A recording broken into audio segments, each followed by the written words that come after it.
views and opinions expressed in this program are those of the participants and do not necessarily reflect the views of BronxNet or the program underwriters.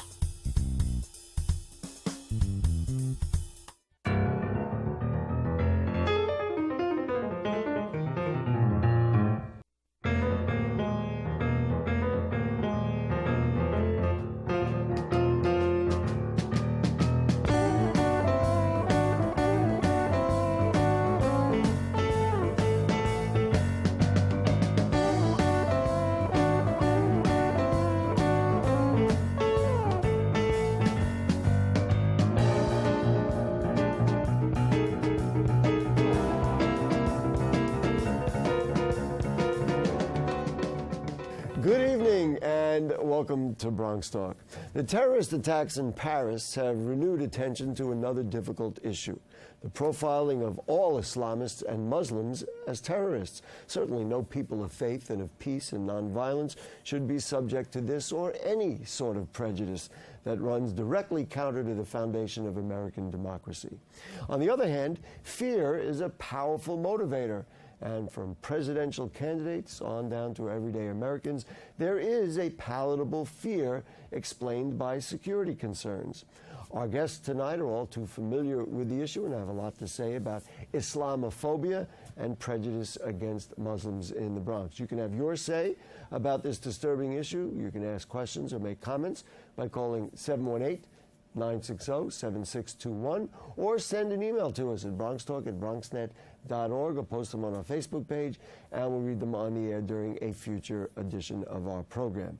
For the here and now from the Muslim Democratic Club of New York, it is Sabra, do I get it right? Sabra Hack. Good evening, and you're a Bronxite, which is nice to know. And from the Masjid Tajul Huda Mosque on 170th Street, it's Imam Mohammed Shoaib. Yeah, nice evening. to see you. Thank you for joining us. Imam, let's start with you. Just talk to me about the faith. And I've already established that there's a misperception out there. People think that somehow Islamic faith is somehow related to this horrible violence and terrorism. Talk to me about the faith and the nature of the faith as different from what it is characterized to be. Thank you very much once again for having me. How are you, Sabira? Islam, as we know, let's start with the 5 pillars of Islam. Islam first is peace, a word derived from salam, which is shalom, that if you're a Christian, you are used to that name, and whoever practices that is Muslim. And that religion did not start from Muhammad, the prophet of Islam. It started from the first prophet, that is Adam, through Abraham, through Moses, through Jesus. What does that mean? Simply total submission to the will of God. So all this revealed religion, Judaism, Christianism, Islam. Islam believe that is another sister religion, and the last religion after Christianism. And so it is, did you want to finish? Because I was going to ask you a question. Yes, I wanted to just stay on what this religion is standing on. Like we have the 5 pillars of Islam, and these 5 pillars tells everything about what we do. All our activities go around these 5 pillars. To believe in only in one God, which the Christian, the Jews also believe in, which is La ilaha illallah, if you call it God, Jehovah, Yahweh, anyhow, but it's one God. You have to also believe that the prophet is his messenger. You have to stand in prayer, which also the Christian, the Jew also they do. You have to fast in the month of Ramadan.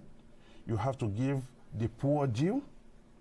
You have now to travel for your pilgrimage in Mecca, or you go to Jerusalem. All these are really what the Islam stand for. This, of course, is in direct, I mean, it sounds as beautiful and as wonderful and as peaceful, historical as could be. It's been so perverted by murderers and anarchists, and I can't even think of enough bad words to describe the people. When you see them committing these acts allegedly in the name of Islam, what do you think? What Really, do you think? Gary, with all this that is, and some imams were disturbed with this. Because first, see, we have more than about 2 billion Muslims in all over the world.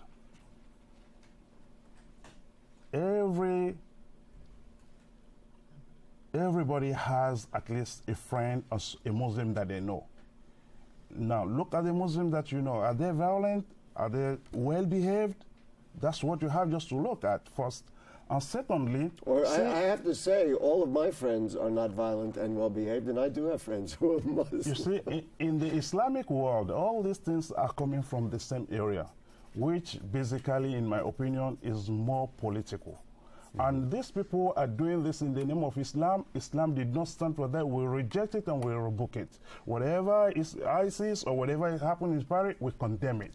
So then when you hear, and we'll use him as an example, and then we're going to bring Ms. Hack into the dialogue. When you hear someone like Donald Trump say, well, we need a database for all Muslims, because we certainly can't, nobody wants to have, this kind of violence in our country. What do you think?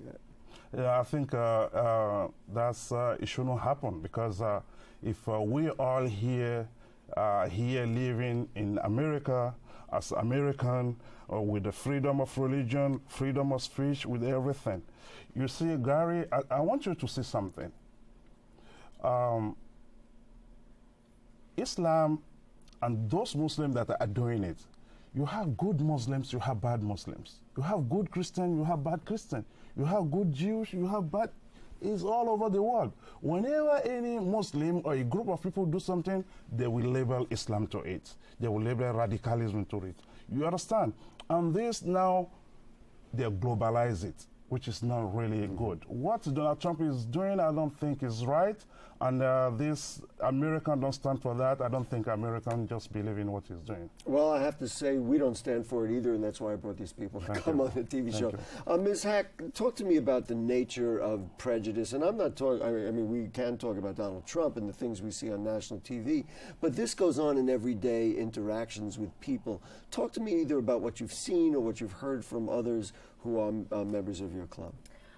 So I think that's a very good question.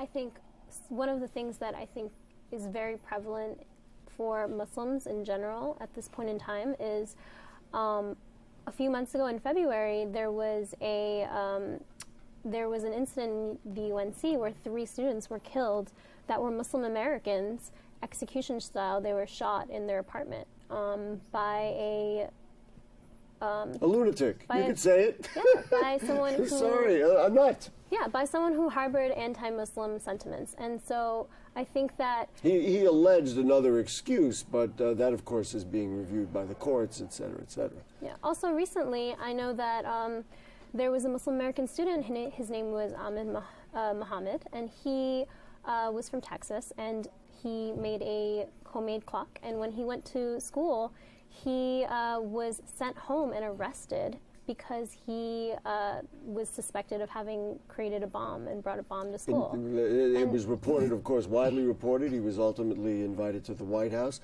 And that, I guess, underscores what some people are thinking. Right, and those incidences that is what Islamophobia looks like in our society at this time.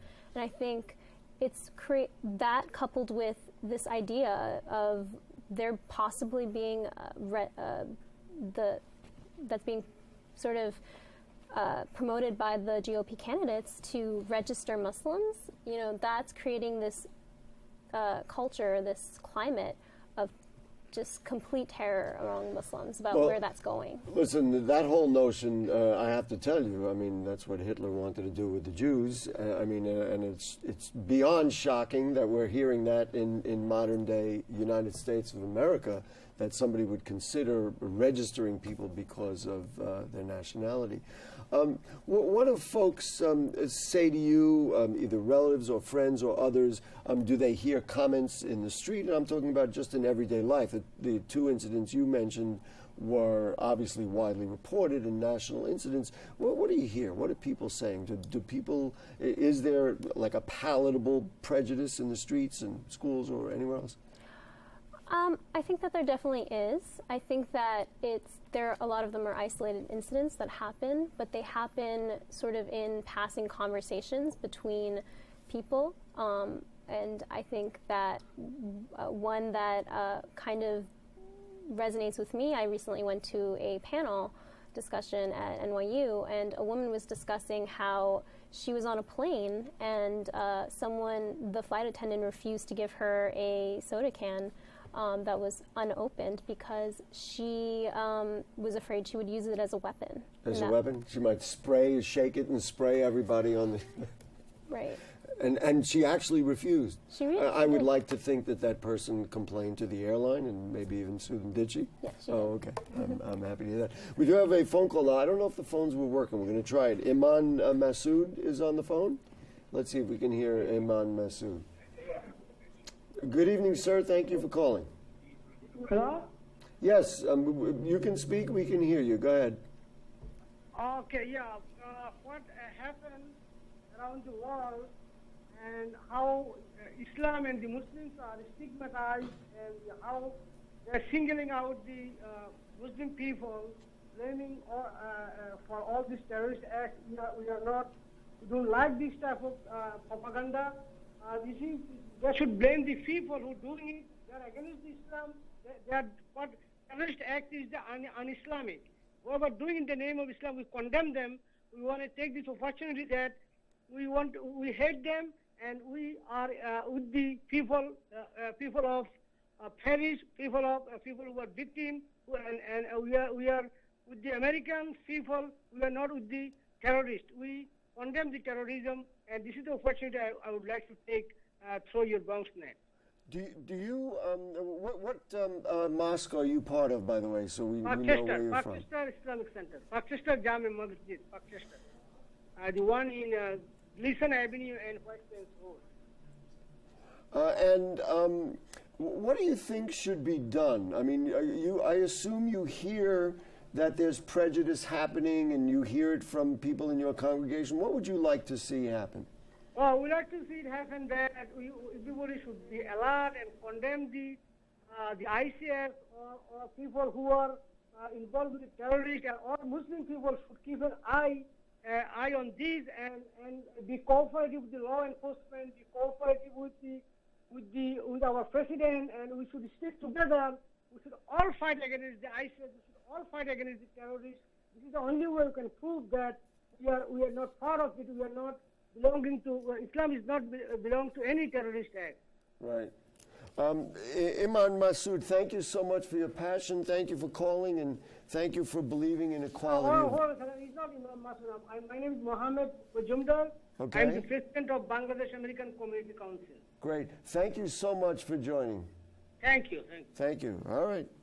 Another thing I want to ask you, Ms. Hack, NYPD was sued actually because of surveilling Muslims in mosques, and there's been a whole process of that.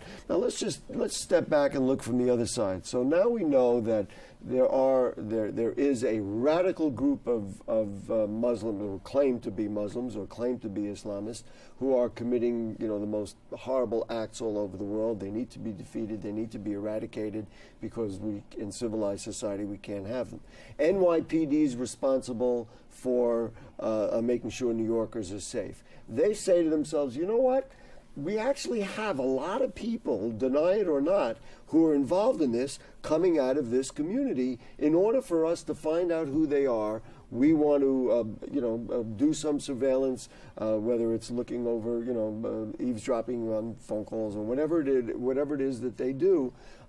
Can you understand why they would want to do something like that? I think that...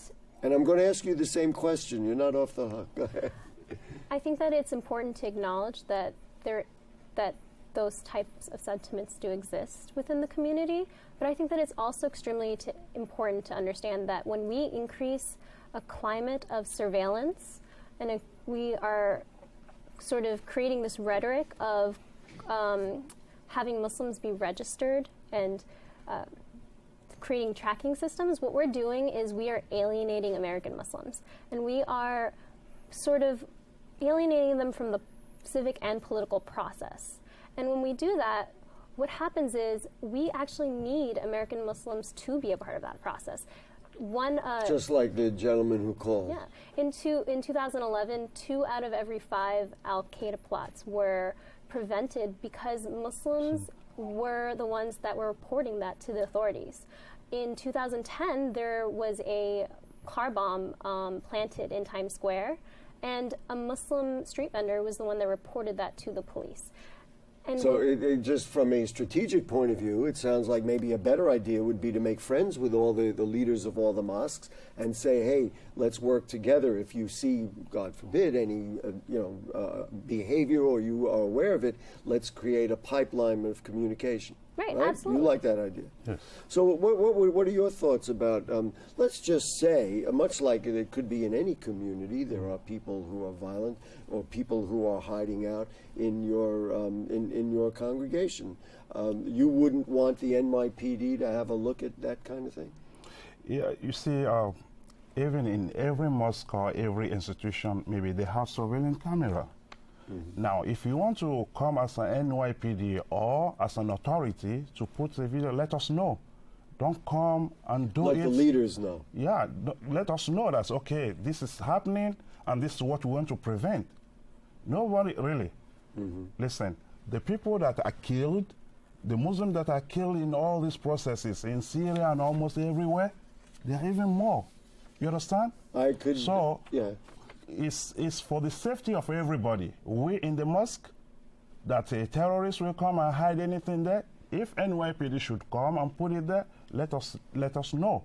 Then we put it together, and we can go through the process together and fight the terrorism. That really reflects the same thing that I just said. So you're saying, talk to the leaders. We want to help do this. We're not enemies. We're not harboring terrorists or anything. The last thing you would want is to have somebody like that in your congregation. But are they doing that to other communities, to other congregations, well, to so other let me faiths? ask you this. Let's say that, listen, the lunatic that shot up a church in South Carolina is a terrorist as far as I'm concerned, and it doesn't matter to me whether he's, of one religion or claims to be of another religion. Of course, doing that, he's of no religion. But if they were to go into a church and say, we're going to do surveillance of a Baptist church or another church, some Christian church in the South, you would have objection to that under the same grounds? Of course, under the same ground. My stand will be the same stand for the church or for any other congregation. Don't let that. They shouldn't come hiding those cameras, you understand? Like, oh, we're watching you. No, let us know. And let us even tell people that the camera is there. What are we looking for? To prevent the crime. Right. I do want to mention you talked about Muslims being killed. Just for a matter of fact, that 60 of the 3,000 who were killed on 9/11 were in fact Muslims, and more of them were killed than the 19 terrorists.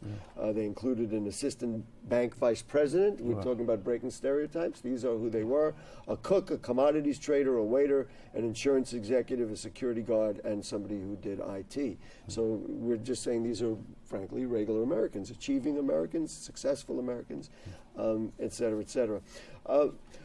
In terms of, is there legislation that can work here? In other words, we want to solve problems on Bronx Talk.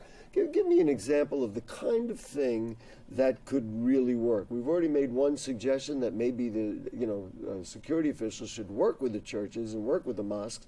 But is there legislation or something out there that you think could be useful? I think that the way that we start any conversation around what kind of legislation would we use to help prevent Islamophobia from becoming pervasive, to stop terrorism, would have to involve Muslims in that discussion. And I think that that has to start with a conversation with the Muslim community, and I think that it has to happen in those spaces. So we're concluding for the second time the same thing, that people have to talk to people. We got to get them on Bronxtalk. I do want to show you this clip. I pulled it off the web somewhere. It was like on Facebook somewhere. But I thought it was very revealing, because if you want to get into the politics of it, it was General Colin Powell, who we remember the whole dialogue about allegedly Obama was Muslim, and it was like, well, I'm not Muslim, he is Muslim, can we see your birth certificate? I mean, the whole thing. So let's just see what former Secretary of State. The parties say, and it is permitted to be said, such things as, well, you know that Mr. Obama is a Muslim. Well, the correct answer is he is not a Muslim. He's a Christian. He's always been a Christian. But the really right answer is, what if he is? Is there something wrong with being a Muslim in this country? The answer is no, that's not America. Is there something wrong with some 70-year-old Muslim American kid believing that he or she could be president? Yet I have heard senior members of my own party drop this suggestion. He's a Muslim and he might be associated with terrorists. This is not the way we should be doing it in America. So there you go. He says that this is not the way that Americans ought to behave. Is there an organization, let's say somebody in your congregation is the object of prejudice.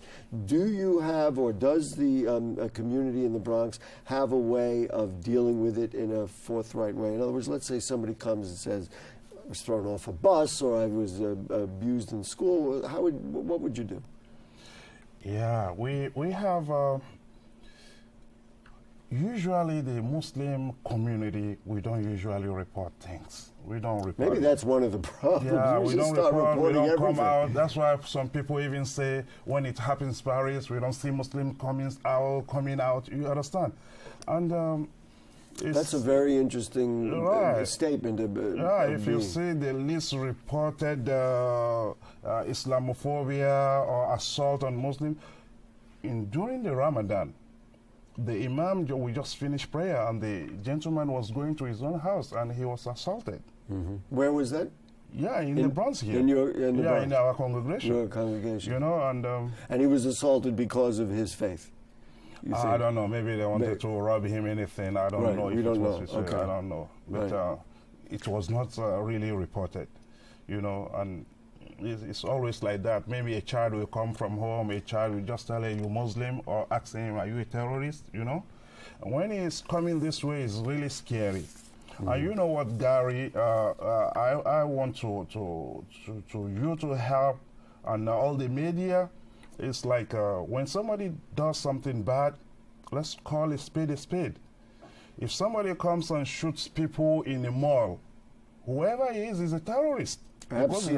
Well, this is why I said what I said before. It's that you don't have to be doing it in the Middle East or South Asia. So you don't have just to call it, he's a Muslim, he is a Tajul Huda, he does that, And to fight these people together, because evil is evil, anywhere, in any religion. Evil is evil. So for that, let's just put together and see the strategy. How can we all fight together, but not really trying to play it on every Muslim. They are scared. Trust me. I know some who take heart. They will put their hearts and they will hide it. And some, they don't even call themselves Muslim anymore because they don't just want worried to be about saying it. Exactly. Wow. So why should we walk in fear? Trust me, that's what is happening in an Islamic community. So many, especially those who are really Arabs. I have to just give you a quick Bronx story. I was doing some business over on Tremont Avenue, and there's a mosque there, and I was walking by to work with one of the organizations. And I don't know what holiday, I'm sorry, I don't know what holiday it was, but I never saw people dressed in such beautiful colors. And so, frankly, here's a Jewish man walking by, and I just wanted to participate. I said, these are my Bronx people. So that's what we all got to think about. But what I appreciated was that they all came out, and maybe you're right, maybe we do need to have them be a little more vocal, which gets into what you do, because you work work on political action. Talk to me about the challenges of kind of amassing a Muslim political community so that they can vote and have a little more stake, which they deserve, like any American does. Yeah, I think one of the biggest challenges to politically organizing Muslims is sort of the incredible disenchantment that a lot of Muslims have with the political process. And you said disenchantment. You were about to say disenfranchisement, which is another aspect of it, but yes, Right. it's true. And then also there's a very, very large mistrust of politicians, mistrust of the fact that there's so much surveillance in our communities, and the fact that we aren't being engaged, we aren't being sort of included in those discussions. And I think that one of the biggest challenges to creating a civic culture is definitely the fact that we have a political culture where it does not encourage Muslims to feel safe, given the authorities. Yeah, or given at least the climate that's out there. Yeah. So if we have contact info, I know of either of the mosque and also from the club, we certainly want to put that. Sabria Haq, thank you so much for joining us. Imam Shaib, I'm sorry for mispronouncing, but thank you. You really have laid it out for us today and for the people of the Bronx. And in the name of peace, we will gather and we'll try to fight the problems that are out there together. Thank you very much. Appreciate your time. Folks, if you have further questions or comments on anything you heard on tonight's show. I must say this is really open for the non-Muslim, and we welcome the interfaith dialogue. Absolutely. Well, that's why that's the BX that we know and love, right? We appreciate. I agree with him 1,000%. But if you do have questions or comments or anything going on, you can send us an email. We'll forward it to the people as necessary. Bronxtalk@bronxnet.org is our email address, or you put them on our Facebook page, and we'll read them on the air during a future edition of our program. We ask you to like the Bronx Talk Facebook page, and you can check out the archives at bronxnet.org. You'll find Bronx Talk on the lower right navigation bar. Now, next week, November 30th, we can even ask about these issues. We'll have the new Bronx DA, Darcel Clark, will be our guest. And a week later, December 7th, the Speaker of the New York State Assembly, Carl Hastie, will be our guest, of course, at Bronx Night as well. Thanks to producer Dahlia, the director of Shirley, the cast of Thousands, and to you, especially tonight in the light of what we talked about. We say peace. See you next week.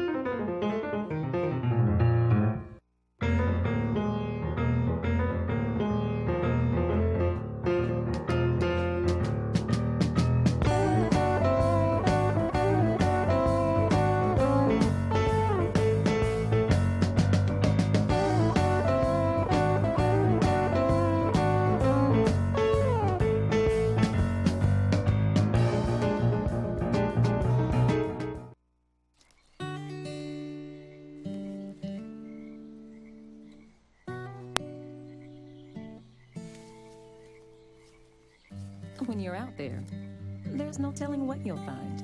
I see it! Oh, look at you. There are some moments only the forest can inspire. Find yours at discovertheforest.org. A single ember from a wildfire can travel over a mile. You can't control where it will land, only what happens before it does. Visit fireadapted.org to learn how to protect your community from wildfires.